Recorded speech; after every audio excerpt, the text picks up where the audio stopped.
Jakarta, tanggal 15 Januari tahun 1974. Pagi yang semula biasa berubah menjadi hari yang mencatat sejarah kelam. Ribuan mahasiswa turun ke jalan, membawa semangat perubahan. Namun dalam hitungan jam, suara idealisme itu menjelma menjadi kobaran api.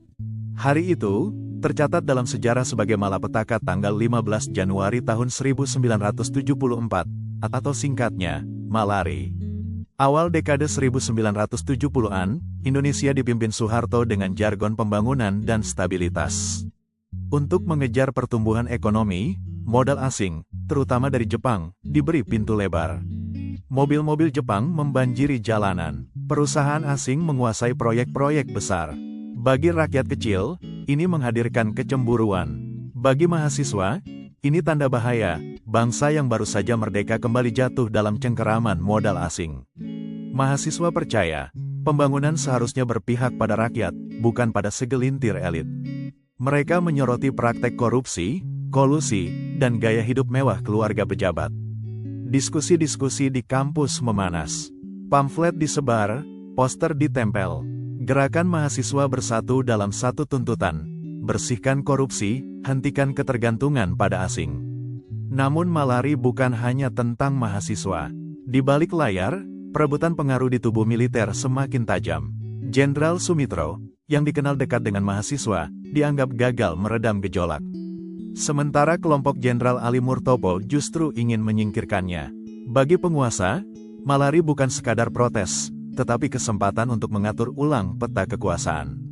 Tanggal 14 Januari tahun 1974, Perdana Menteri Jepang, Kakuei Tanaka, datang ke Jakarta.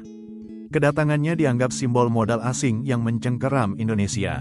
Bagi mahasiswa, inilah momentum. Malam itu, kampus-kampus dipenuhi rapat akbar. Spanduk digulung, megafon disiapkan. Besok, mereka bertekad turun ke jalan.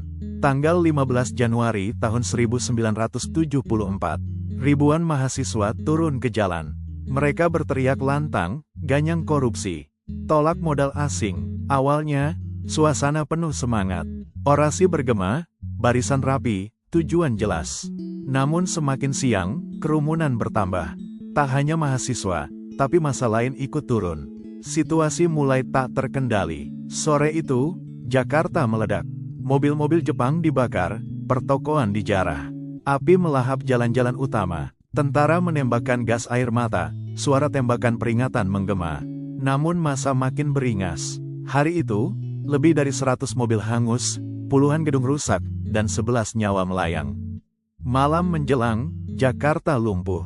Asap masih mengepul, aroma bensin terbakar memenuhi udara. Tentara menjaga setiap sudut kota. Mahasiswa diburu, aktivis ditangkap, kampus-kampus dikepung. Suara idealisme yang pagi tadi lantang, kini dibungkam dengan kekerasan. Malari memberi alasan bagi Soeharto untuk bertindak. Jenderal Sumitro dipaksa mundur, lawan politik disingkirkan. Media massa dibungkam. Harian Indonesia Raya dibredel. Puluhan aktivis ditahan tanpa proses pengadilan.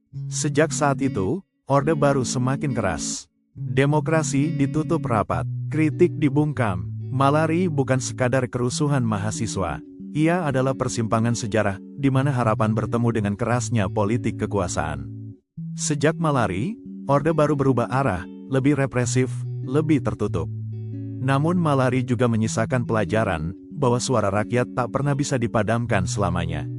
Tanggal 15 Januari tahun 1974, hari yang menjadi malapetaka, tapi juga peringatan sejarah.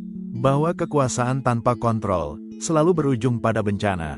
Dan suara mahasiswa, meski dibungkam, akan selalu menemukan jalannya.